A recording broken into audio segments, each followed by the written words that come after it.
posibilidad ng tagumpay o kabiguan, ng ligaya o lungkot. Kaya marapat lamang na tanggapin si Jesus bilang tagapagligtas at Panginoon. At matapos yun ay panariwain ang katapatan at paglapit sa Kanya bawat araw o day by day. Ang day by day ay naglalayong umalalay sa pang-araw-araw na pamumuhay. Narito po si Kuya Ed Lapis sa mensaheng pinamagatang Two Mentalities About Wealth.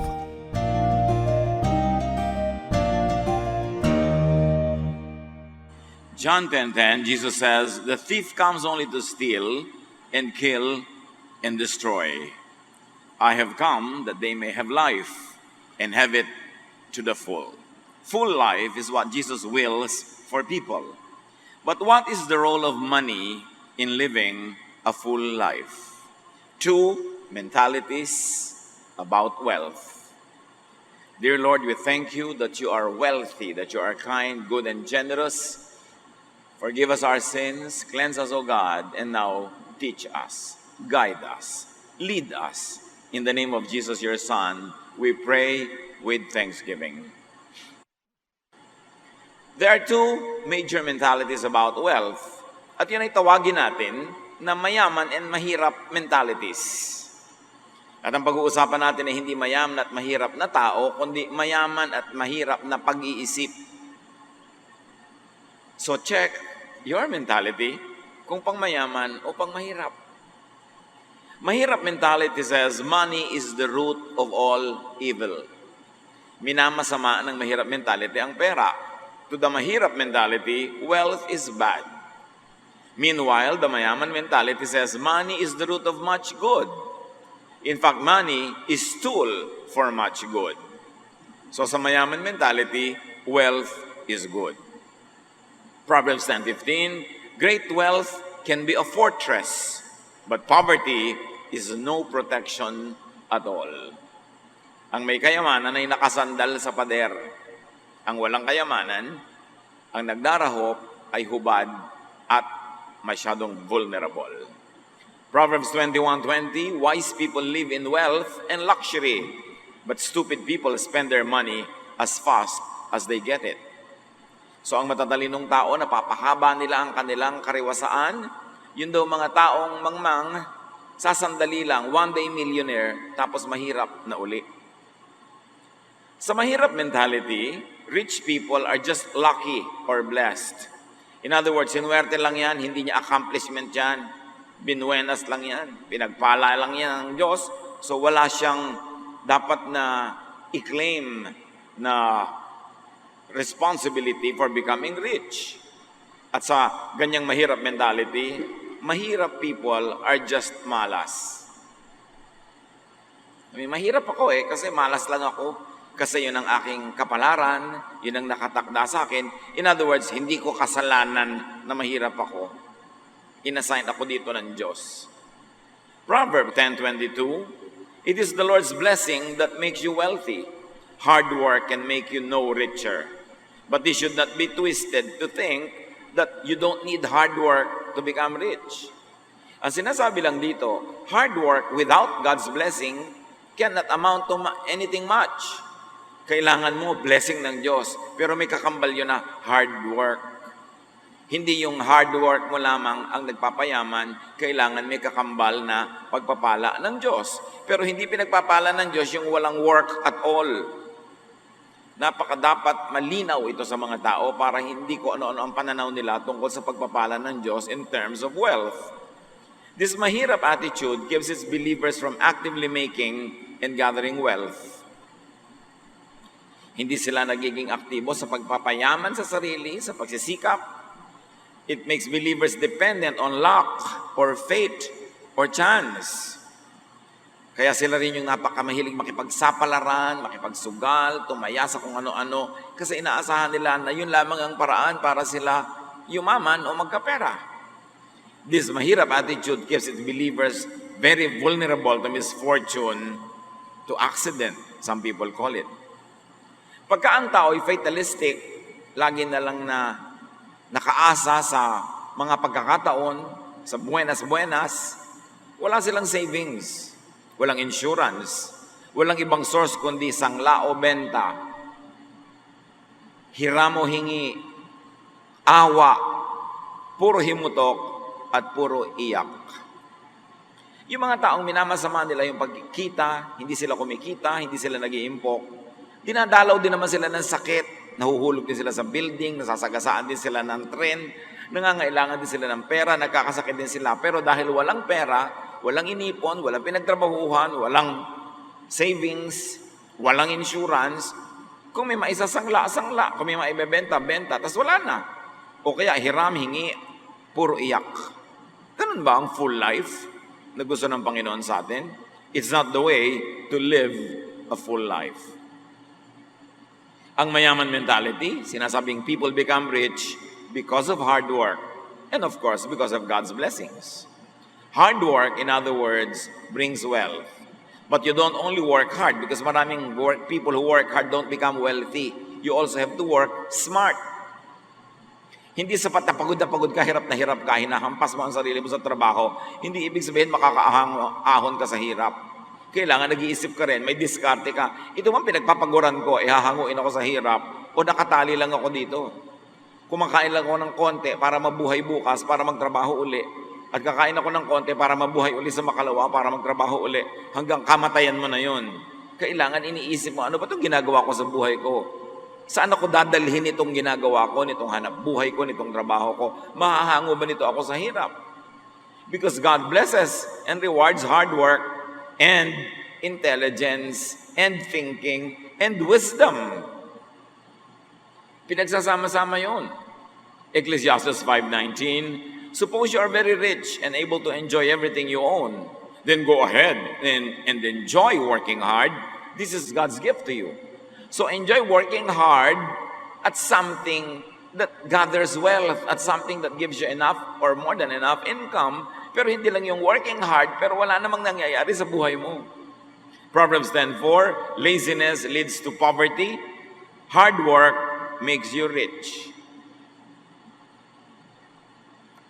Rich people become rich because of suited, applied knowledge. Not just any education or course. Ang dami-daming edukado, ang dami-daming college graduate, ang dami-daming may pinag-aralan, pero bakit maralita pa rin? Pag tinignan mo ang habit ng mga may kaya, ng mga mayayaman o mga yumaman, ang mga pinag-aaralan nila, hindi kung ano na lamang na usong kurso. Pinag-aaralan nila ang mga bagay na mayroong direct result sa kanilang gustong hanap buhay. Pinag-aaralan nila kung ano yung talagang angkop na angkop sa gusto nilang gawing negosyo o trabaho. Proverbs 19:8, do yourself a favor and learn all you can. Then, remember what you learn and you will prosper. So, kailangan, mabuti daw para sa sarili mo yan na mag-aral na mag-aral. At tandaan mo yung pinag-aralan mo. Hindi yung last week lang yung exam. Hindi mo na rin alam mo yung sagot ngayon. Gumraduate pero walang alam, walang natandaan. So ano mangyayari sa'yo? Sabi, tandaan mo lahat ng pinag-aralan mo, magagamit mo yan, at ikaw ay magiging mariwasa dahil dyan. Specific, useful knowledge and skills. Pag kinompare nyo ang pinag-aaralan ng mga mayayaman at pinag-aaralan ng mga mahihirap, ibang-iba. O ito na lang ang pag-aralan mo kasi mura yung kursong yan. Oo nga, mura yung kursong yan, pero anong gagawin niya sa buhay ko? Ang dami ko nga na pag-aralan, pero wala rin akong trabaho, wala rin magbagay sa akin. Dapat pinag-aaral mo, ano talaga? Gusto mo ba talaga halimbawa na maging burda queen? Hindi ang pag-aralan mo, pagbuburda, hindi mo kailangan mag-accounting o mag-chemistry o mag-commerce. Ang gusto mo talaga, magtayo ka ng shop, na mag-aral ka mag-welding, mag-aral ka mag-masilya ng mga kotse, hindi kukuha ka ng kung anong course, psychology, pagkatapos hindi mo naman magagamit.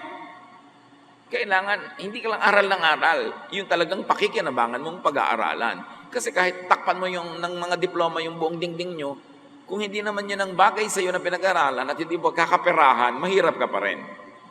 Proverbs 11:16, the timid become destitute, but the aggressive gain riches.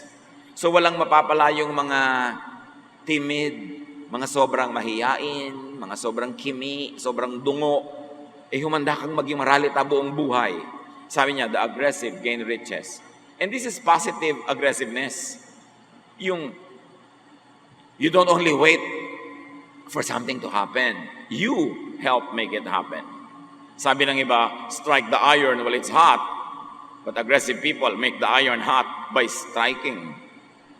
Gumagawa ka ng paraan, hindi ka naghihintay na malaglag sa iyong harapan ng pagpapala. Hinahanap mo, binubungkal mo. Dahil God rewards good, intelligent, hard work. Even in the issue of luck, mayaman mentality still applies systematic wisdom. Kahit yung mayaman ang naniniwala na yes, may mga pagkakataon na parang luck, parang chance, meron pa rin silang system. Ecclesiastes 11:2, put your investments in several places, many places even, because you never know what kind of bad luck you are going to have in this world.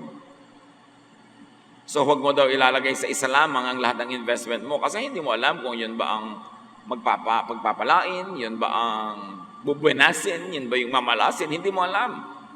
Kaya ang mga mayaman na nga, sila pa yung may insurance, sila pa yung may mga savings, sila yung may placements. Pero hindi lahat ng mayaman na ipinanganak na mayaman. Maraming mayaman, hindi pinanganak na mayaman. So bakit sila yumaman? Hindi dahil mayaman sila, kundi dahil meron silang mayaman mentality.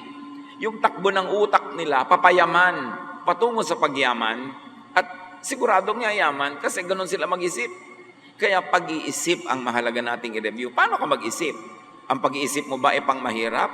Pupunta ka sa kahirapan? Kahit mayaman ka na nga nung ipinanganak? O pang mayaman dahil papunta ka sa kayamanan kahit na ipinanganak ka mahirap? Paano kung ipinanganak ka ng mayaman tapos pang mayaman pa yung iniisip mo? Ang pag-iisip. Kaya may mga pamilya na hine-henerasyon, daan-daang taon, sila pa rin yung nagwawagi sa paraan ng pag-iisip. Hindi sa laman ng bulsa pag ipinanganak ka. Hindi sa laman ng bulsa nung lumalaki ka. Kasi maraming walang kapera-pera nung araw. Sila na ngayon may-ari ng Pilipinas. Sa pag-iisip. Sa mahirap mentality, rich people are dishonest or bad. Yumaman niya kasi makunat, kasi masamang tao, kasi business is business, wala man lang pakisama. Magganon. Maraming mga mahihirap na tao, masama ang pagtingin sa mayaman. Pag mayaman ka, masama ka. Wala kang kwentang tao. Tapos, sasabihin pa, bahay may palasyo kung nakatiray kwago. Mabuti pa ang kubo ko kung nakatiray tao. Ako. Yung pagpapasaya sa sarili dahil nasa kubo. Akala mo naman walang dishonest at bad na poor. Akala mo naman mayayaman lang ang masamang tao. Akala mo naman napakasado at anghel ng lahat ng mga maralita.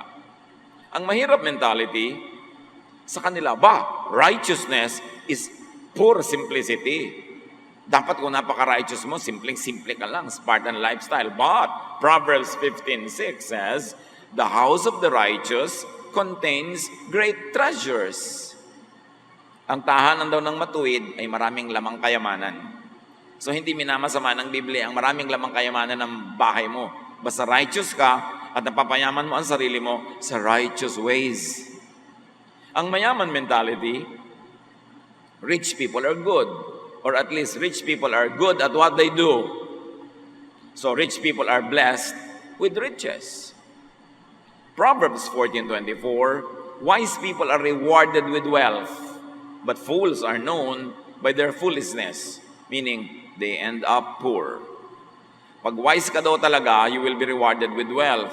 Kayo mga naggagaling-galingan, ang laki-laki ng pagtingin sa sarili, ang yabang-yabang na siya ay napaka-wise, may pera ka ba? Kasi sabi, kung wise ka, you will be rewarded with wealth. So, ano ba ang klaseng wisdom meron ka? Wisdom na pangyabang o wisdom na pang para kumita? To produce wealth, to create wealth. Kasi sabi, you will be rewarded with wealth. Wealth is a reward, not a punishment. Ecclesiastes 2:10, sabi ni Solomon na ubod ng yaman, anything I wanted, I got. I did not deny myself any pleasure. I was proud of everything I had worked for, and all this was my reward. Sabi, bakit? Pinaghirapan ko naman. Kinita ko ito. So sabi ko noon, ang gusto ko, binili ko, kinuha ko, naging akin. Hindi ko pinagkaitan ng aking sarili ng anumang mga kasiyahan sa buhay. Bakit? Pinagtrabahuhan ko naman. Sabi nitong si Solomon, na itong ganitong kind of thinking minamasama ng Greek philosophy. Sa Greek philosophy kasi, which had a very strong impact on Jewish culture as well, yung parang masama ang katawan, ang mabuti lang yung espiritu, masama ang sarap, layaw at ginhawa, ang masarap lang yung pagdurusa, yun lang ang tama. That is Greek philosophy that influenced even many people in the churches, in the Christian churches. But that is not a Jesus idea. It is really a Greek idea that influenced many people in Israel. Ecclesiastes 2:10, I got whatever I wanted and did whatever made me happy. But most of all, sabi niya, I enjoyed my work. Do you enjoy your work? If not, you need to be wealthy. You need to have more money so you can do what you want to do that you will enjoy. Wealth gives freedom to enjoy and be happy even with one's work. Ang masarap sa buhay ay yung kinikita mo galing sa trabahong na-enjoy mong gawin, hindi yung nagdurusa ka, kinakamuhian mo yung trabaho mo para ka lang kumita at may ibili ng ulam. Pagka ikaw ay may sapat na kakayanan financially, you can have flexible time. You can have flexible focus and priority, and you will have fulfillment. And wealth can make you a giver instead of a receiver. Wealth can make you a supporter instead of a basket case or a charity case. Wealth can make you a blessing instead of just recipient from other people. Pag dinefine mo what is work, it is what you do. What is play, it is what you enjoy doing. How about getting paid for what you enjoy doing for playing? Ang tao, aasenso, magiging maluwag, masagana, kung ang ginagawa niya ay gusto niya talaga, mahal niya, bagay sa kanya, tama sa gifting sa kanya ng Diyos. Kaya huwag ka lang basta magkatrabaho. Kailangan manindigan ka na at ang gagawin mo yung gusto mo, yung productive ka, yung ikaw ay magiging outstanding, hindi lang ordinary. Pero siyempre, sasabihin mo nga, paano kung wala akong kapera-pera, kapit sa patalim, kahit anong trabaho, tatanggapin ko na. Cycle nga of poverty yan eh. Because when you are doing something you don't enjoy, and when you are doing something you are not cut out for, you will not be excellent. And when you are not excellent, you will not be rich. Kaya kailangan mag-isip ka, paano ako kakawala dito sa paikot-ikot na buhay na dahil wala akong pera, nagigipit ako, tinatanggap ko kahit ano na lang trabaho, at dahil kahit ano na lang, hindi tuloy ka nagiging maluwag, hindi tuloy ako umaasenso, kaya tatanggapin ko na lang lalo kahit ano na ipagawa sa akin, paikot-ikot hanggang kamatayan na. Kailangang tumalon palabas sa ganong cycle. Doing what is right for you, doing what is best for you, brings wealth. Because wealth is in excellence, not in mediocrity. At hindi naman ibig sabihin na kailangang may pera ka nung isinilang ka. Tulad nga ng binanggit natin, napakaraming isinilang na walang-wala. Pero dahil sa patuloy, tuloy-tuloy, consistent na hard work, wisdom, at blessing ng Diyos, pag pinagsama-sama mo, nakakawala sila sa cycle of poverty. At syempre, ang number one kalaban ng poverty, katamaran, or mediocrity, or pagiging kontento sa, okay na yan, pwede na yan, kontento na sa ganun na lang. Proverbs 24:33-34, sleep a little, doze a little, fold your hands and twiddle your thumbs. Suddenly, poverty hits you and everything is gone. Pagpa-relax-relax, pabanjing-banjing, masarap-sarap, biglang magigising ka isang araw, hubad ka na, sobra ka ng mahirap. Laziness leads to poverty. Sinosolve ng mga tao lagi, bakit maraming mahirap sa Pilipinas? Kasi maraming pamilya sa Pilipinas, ang daming member na tamad. Umaasa lang sa isa o dalawang masipag. Ang daming nakahingi, nakaasa, nakasahod. Kaya maraming poverty. Isa lang yun. Marami pa siyempre ibang dahilan. But poverty could actually be the result of laziness. Meron naman hindi lazy pero poor pa rin. Kailangan iba hanapin anong dahilan. Masipag na nga ako, but poor pa rin ako. So, Am I full of wisdom? Am I doing the right thing? Yung bagay sa akin?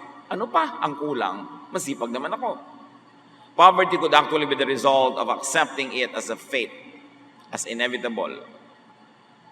Pag tinanggap mong ganyan lang talaga ang buhay, ito na ang aking kapalaran, wala akong magagawa, yan ang mga kanta ng mga hindi aasenso.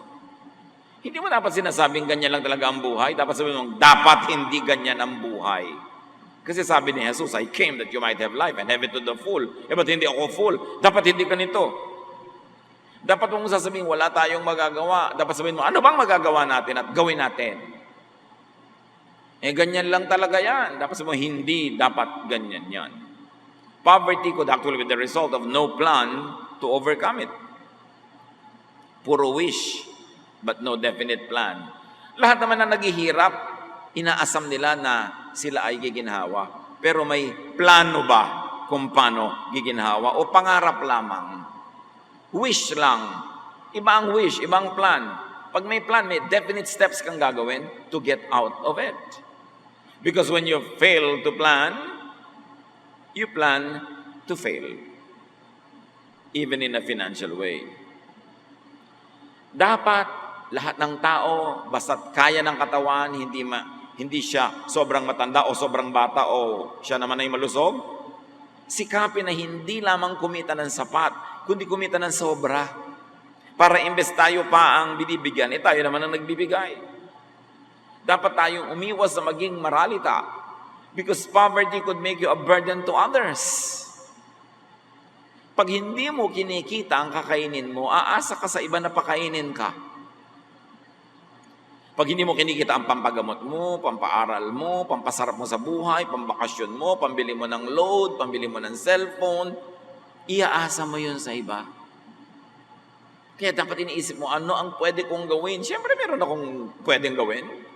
Hindi ko dapat tanggapin na ganito na lang ako. At dapat tayong maawa at mahiya sa mga sinasandalan. Kung hindi naman tayo sobrang matanda, sobrang bata o may sakit, dapat hindi tayo nakasandal sa kapwa. Meron tayo dapat ginagawa. Proverbs 22:13, lazy people stay at home.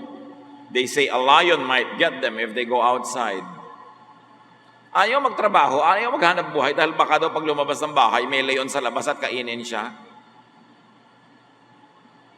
Lazy people invent all kinds of excuses to not work. Mag-a-apply sa trabaho, pagkatapos pag natanggap na, laging late, laging absent. Pag napagkatiwalaan, kukupitin yung stapler ng opisina, iuwi. Pagka naging procurement officer, kukupitan yung kumpanya. Pagka may mga bandi-bandi clock, iba pag ang taga-bandi sa kanya. O kaya magbabandi clock. Pag nakabandi clock na, bigla ang bagal-bagal na maglakad. Nung mag-i-in, nagtatatakbo, parang Darna. Ang bilis. Tapos pagkain na pagkain, magsasipilyo, magsusuklay, magtitis, magme-makeup, magpapakoterize sa mga kulugo. Bago magtrabaho, ang dami pang gagawin kasi nakain na eh.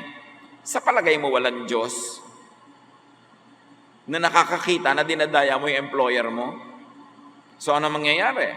You pretend that you are working. Anong gagawin ng employer mo? She will pretend to be paying you. Alam nyo ba, akala ng mga empleyado, naloloko nila yung mga amo nila. Kaya naging amo yan, matatalino yan. Kaya nagkaroon ng mga kumpanya yan, matatalino. Akala nyo, naiisahan nyo. Alam nila yung mga nandadaya. Ang paghiganti na lang nila, hindi nila dinadagdagan ng sweldo. Balak ng amo, wow, malaki ang business natin ngayon, malaki ang kita. Kayang-kaya ko magbigay ng 14th month, 15th month, 16th month pay. Pero dahil dinadaya ko ng empleyado ko, yun nilang requirement ng gobyerno, 13th month. Tuwang-tuwa naman si empleyado, nag-13th month. Ay, kahit naloloko ko siya, nag-13th month ako. Hindi mo alam, kaya kanyang bigyan hanggang 16th, 17th month. Kung honest ka at kung masipag ka at productive ka. Akala naman ng mga iba, nauuto nila yung mga employers. Kaya naging employer yan kasi mas matalino sila kesa sa atin. So, hindi natin sila mauuto. Meron silang ibang paraan ng paghihiganti. And it is financial. Hindi ka binibigyan ng dagdag. Huwag laging sinasabi, lazy people invent all kinds of excuses to not work. Lazy people always say, mahirap gawin yan. May karpintero ka, papagawin mo, sabi ng karpintero, sir, mahirap pong gawin yan. Ano, gusto mo madalian? Humiga ka, mamasahihin kita para madalian ka. Gusto mo madalian? Ba't ayaw mong mahirapan? Pag ayaw ko ang mahirapan, hindi ka asenso. Ganyan lang talaga ang buhay. Wala akong magagawa. Wala kang magagawa, hingi ka ng hingi. Hindi ba gawain yan? Hindi ba gawain mangutang? Tapos sasabihin, wala kang magagawa. Gawain din yan Proverbs 23:4-5. Be wise enough to not wear yourself out trying to get rich. Your money can be gone in a flash, as if it had grown wings and flown away like an eagle. Akala ng iba, sinasabi nitong huwag kang magpagod para yumaman.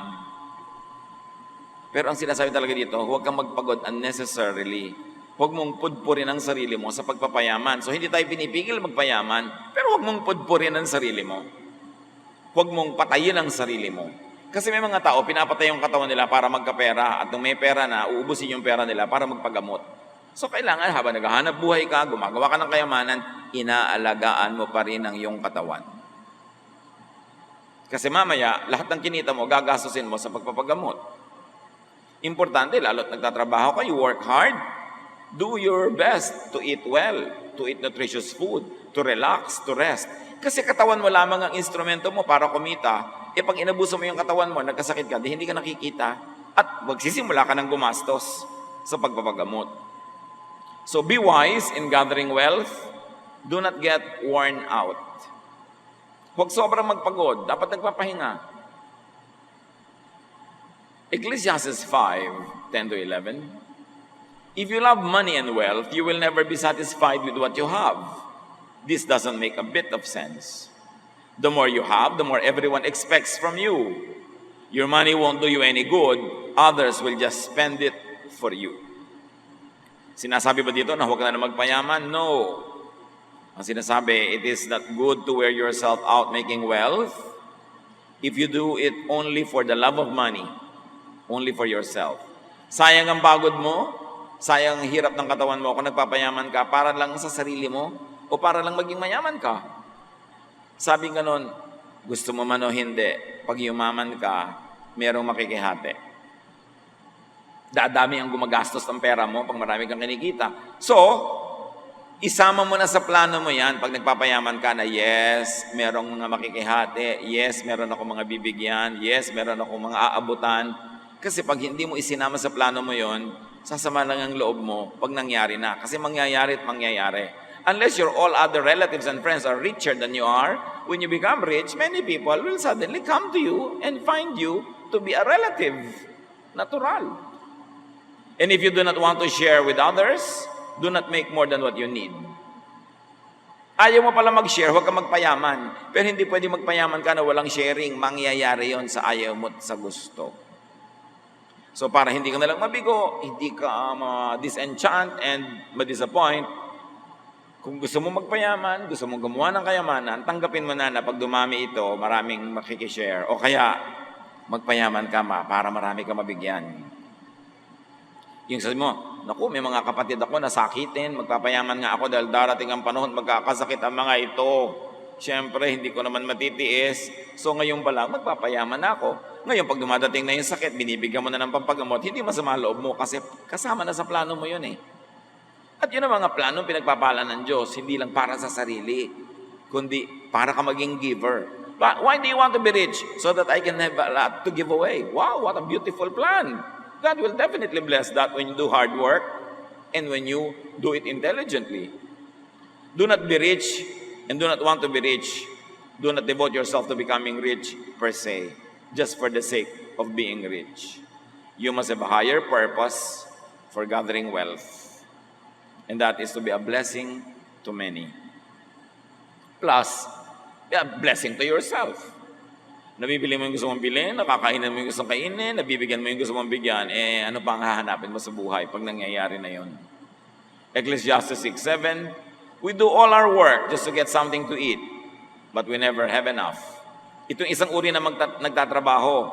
Nagtatrabaho lang para may kainin. Para lang mabuhay. Pero sabi, pag ganyan lang ang pananaw mo, nagtatrabaho ka lang just to have something to eat, you will never have enough. You have to produce more than what you need. Because if you work just to have enough, you will never have enough. Dapat may plano kang malaki. Huwag yung, magkano gusto mong kitain ngayon? Pag naka-boundary ako, uwi na ako. Ganun naman ang mga sinasabi ng mga nagdadrive ng mga tricycle, ng mga jeep. Yung tindera, ba't nagsasara ka na ang aga pa? Kumita na ako eh.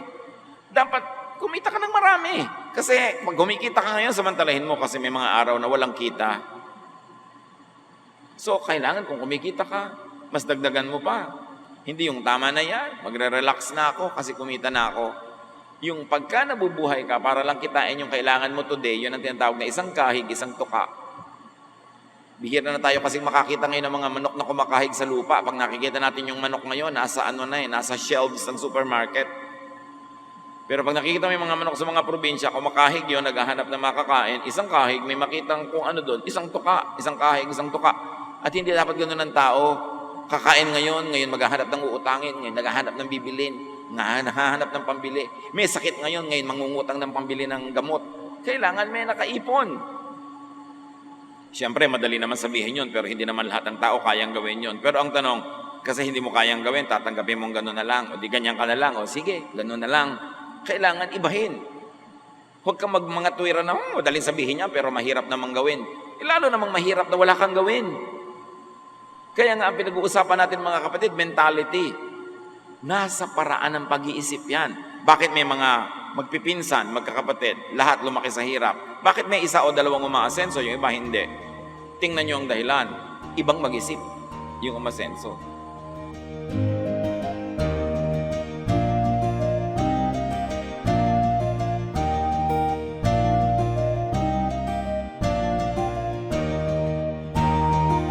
Ang inyo pong narinig ay ang unang bahagi. Ang ikalawang bahagi ay maririnig sa susunod na pagsasahimpapawid ng programang Day by Day.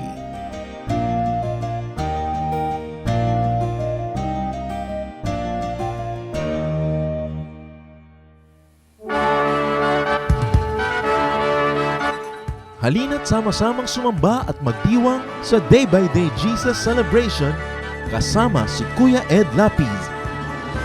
Bulwagan ng Panginoon PICC, one Sunday a month, Philippine International Convention Center, Rojas Boulevard, Pasay City. All other Sundays sa mga day-by-day mini bulwagan ang pagtitipon. Para sa buwan ng Disyembre, gaganapin ito sa December 8, 2024. 8 a.m. ang First Jesus Celebration, 10 a.m. naman ang Second Jesus Celebration. Para sa iba pang detalye, bisitahin ang ating official Facebook page, Day by Day Friends.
Pagpapatawad niyo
Maraming kayamanan ang ating bayan, maraming hiyas ang ating lahi na dapat makilala at pahalagahan.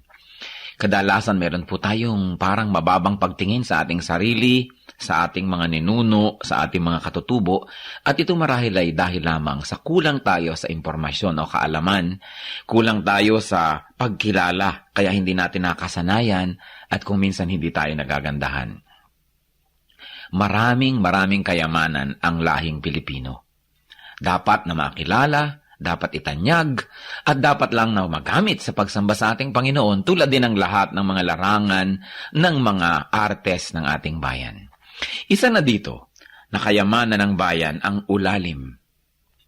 Ang ulalim ay isang epikong paawit ng mga Kalinga. Anang kano diulalime susu tanang tatong si anan ki mga nakuha nakampot ko. Ang ulalim ay isang mahabang awit o epiko na nagsasalaysay ng mga pakikipagsapalaranan na ang bayani ng epiko at ang kanyang panliligaw kay Laggunawa. Ito ay maririnig sa gabi sa mga masasayang pagtitipon tulad ng budong o kaya sa mga tahanan bilang pang-aliw at pagkwento sa mga bata ng kasaysayan ng lahi. Isumin ginaka awat kad nang nyo kanda. Ang ulalim ay binubuo ng mararaming kabanata na naglalahad ng katapangan, katalinuhan, kagitingan at kakisigan ng bayani. Ang ulalim ay tulad lamang ng maraming mga epiko ng Pilipinas. Ilan na dito ang Biyag ni Lamang, Darangin, Ambahan at marami pang iba. Anang kano dito nga lipos kulit tong pwedong isu. At ang ulalim ay inaawit. Ang awit ay isang paraan ng pagkanta. Kadalasan sinasabi natin, umawit ka, ibig sabihin kumanta. Ang awit ay isang uri ng pagkanta na parang pakwento na hinahagod ang mga tunog na parang pasyon. Ang pasyon ay isang awit. At ito ay isang napakatandang uri ng musika sa Pilipinas. Magpahanggang ngayon ang mga makabagong mga awit o musikerong Pilipino kapag sila lumilikha ng mga tunog, kahit hindi nila sinasadya, sila ay napapaawit, humahagod, at ang pag-uri ng pagkanta ay kumukulot-kulot ang mga letra na paraan ng pag-awit ng mga katutubong Pilipino.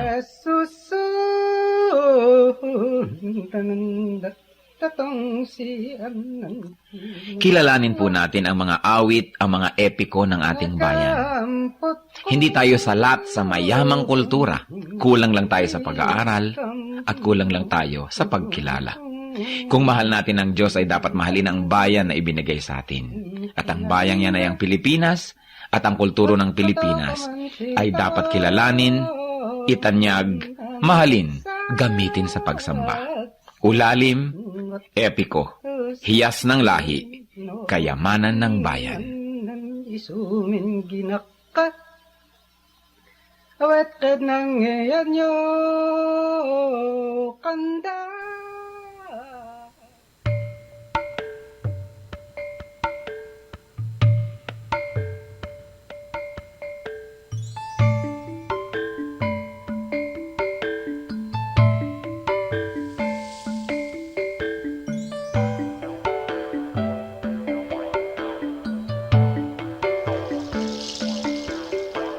Sa aking paglalakbay sa buhay na ito,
Jesus sa ulayaw, hatid sa kibuhay, magkapay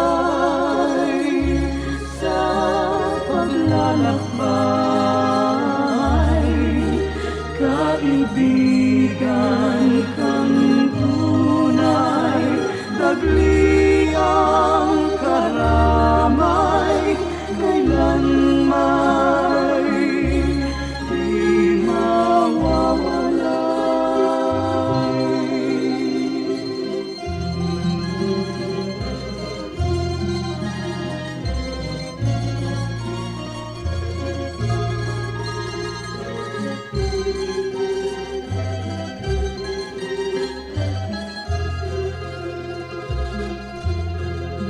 sa tamis ng iyong higa, masakit at hirap, sadyang hindi mananaig. O Jesus, kaulayaw, gawin pang malinaw sa akin ang iyong pag-ibig. O Jesus, sa ulayaw, hatid sa kibuhay, agapay sa paglalakbay. Kaibigan kang tunay, dagli ang karamay, kailanman di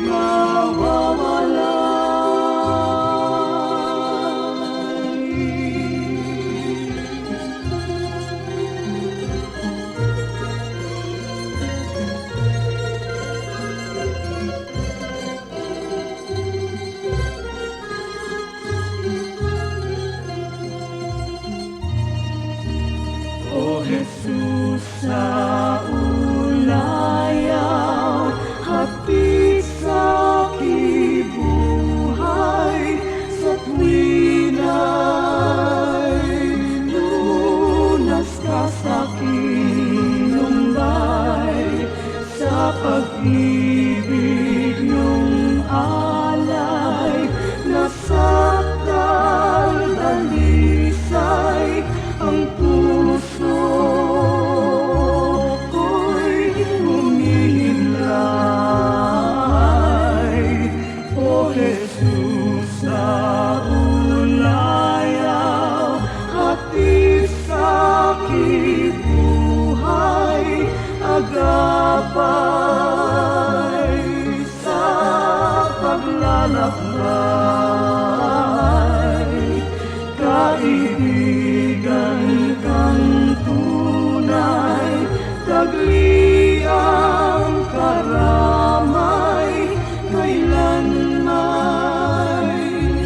di mawawala.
Oras na po para pansamantalang magpaalam ang programang Day by Day.